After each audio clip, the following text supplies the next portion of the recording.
Hello दोस्तों, नमस्ते, प्रणाम। हमारे YouTube चैनल में आप सभी का स्वागत है।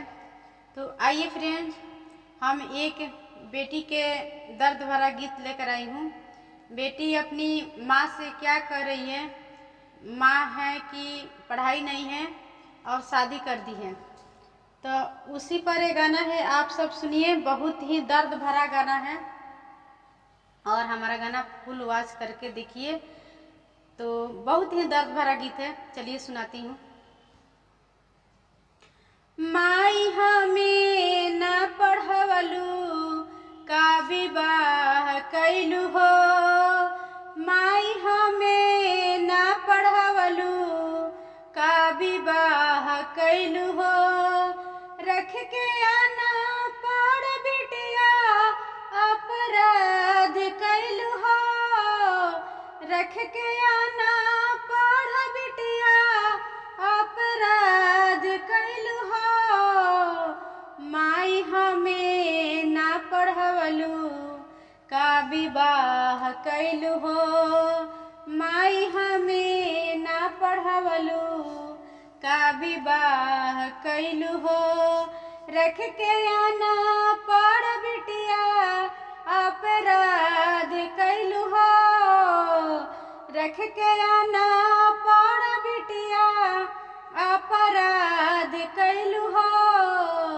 माई हमें ना पढ़वलू का विवाह कैलू हो।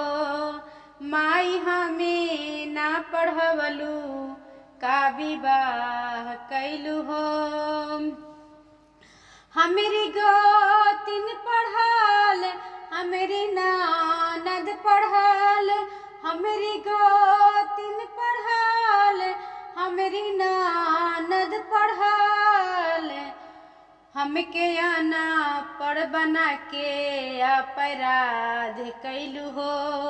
हमके आना पढ़ बना के अपराध कैलू हो। माई हमें ना पढ़वलू का विवाह कैलू हो। माई हमें ना पढ़वलू का विवाह कैलू हो।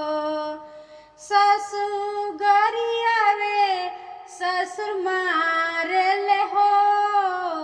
ससुर गरियावे ससुर मारले हो। हमरे पति न हमारो कदर करे हो।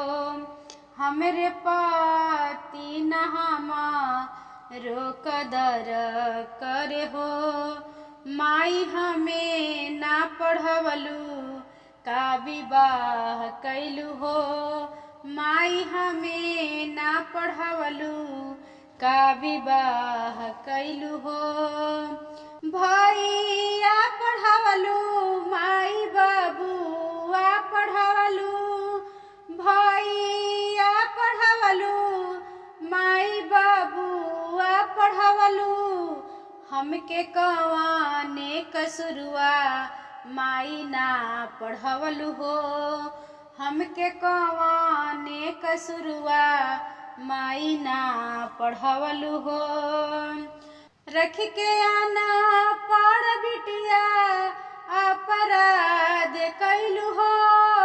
रख के आना पढ़ बिटिया अपराध कैलू हो।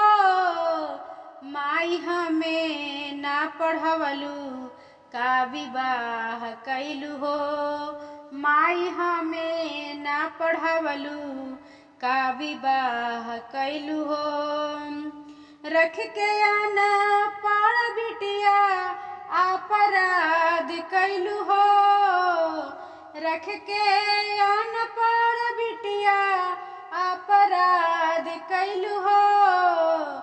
माई हमें ना पढ़वलू का विवाह कैलू हो।